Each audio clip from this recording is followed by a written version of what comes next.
காலைதோறும் கர்த்தருடைய வார்த்தை கேட்க வந்த உங்களை ஆண்டவராக இயேசு கிறிஸ்துவின் இணைய என்ப நாமத்தினாலே வாழ்த்தி வரவிருக்கின்றேன்.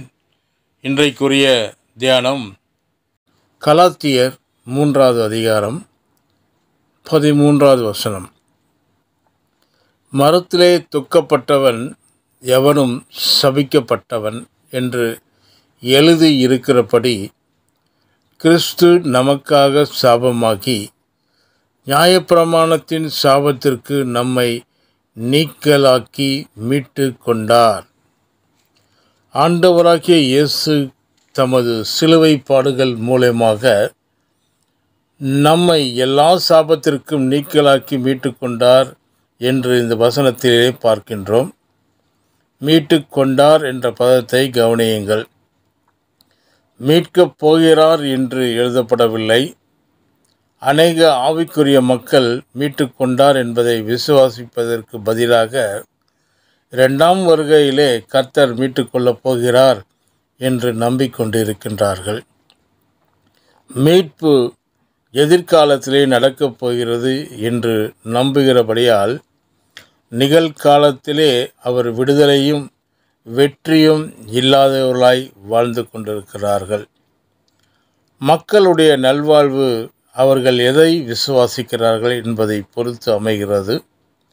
சத்தியத்தை குறித்த துல்லியமான அறிவும் அதன் மேல் வைக்கிற விசுவாசம்தான் விடுதலையும் தேவ ரகமான வாழ்வையும் நமக்கு கொண்டு வரும்.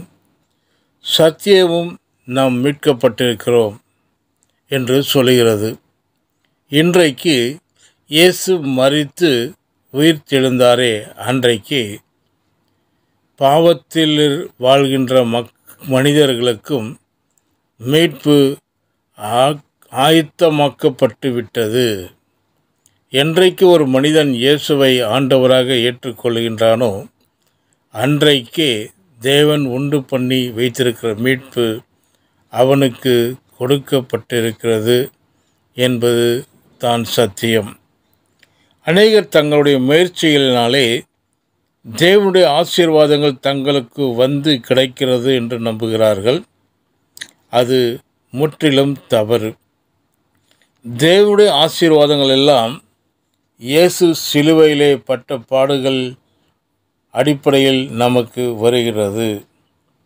நாம் தேவ சாயலில் செதுக்கப்பட்ட மனிதர்கள் ஆனபடியால் நம்முடைய விலை மதிப்பு மிக அதிகம்.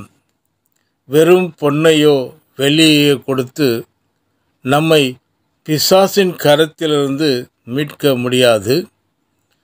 ஆகவே தான் இயேசு தம்முடைய விலையேற பெற்ற இரத்தத்தை நமக்கு கொடுத்து நம்மை மீட்டு இருக்கிறார் என்று வேதம் கூறுகிறது. 1 பேதுரு 1ஆம் அதிகாரம் 18-19 வசனங்கள் இவ்வாறாக சொல்கிறது. அழிவுள்ள வஸ்துக்களாகிய வெள்ளியினாலும் பொன்னினாலும் மீட்கப்படாமல் குற்றமில்லாத மாசற்ற ஆட்டுக்குட்டியாகிய கிறிஸ்துவின் விலையேற பெற்ற இரத்தத்தினாலே மீட்கப்பட்டீர்கள் என்று அறிந்திருக்கிறீர்களே. மீட்பு என்ற வார்த்தைக்கு இன்னும் ஆழமான அர்த்தம் இருக்கிறது. அது என்னவென்றால், இனி ஒருபோதும் அடிமை சந்தைக்கு திரும்பாத விதத்திலே நாம் கர்த்தரால் மீட்கப்பட்டிருக்கிறோம் என்பதுதான். கர்த்தரால் சத்துருவின் கைகளுக்கு நீக்கலாக்கி மீட்கப்பட்டு கிழக்கிலும் மேற்கிலும் வடக்கிலும் தெற்கிலும் உள்ள பல தேசங்களில் சேர்க்கப்படுவார்கள் என்று சொல்லப்பட கடவர்கள். சங்கீதம் 107:2-3 வசனங்கள் இவ்வாறாக சொல்லுகிறது. அப்படி சொல்ல கடவர்கள் என்று எழுதப்பட்டிருக்கிறது.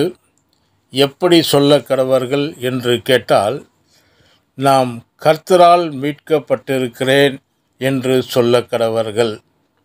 நம்முடைய நாவு நமக்கு கொடுக்கப்பட்டிருப்பதற்கு அநேக நோக்கங்கள் உண்டு.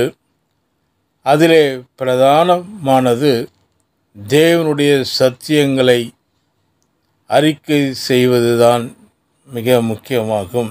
வசனத்தை கேட்ட உங்களை கர்த்தர் தாமே ஆசீர்வதிப்பாராக. ஆமென்.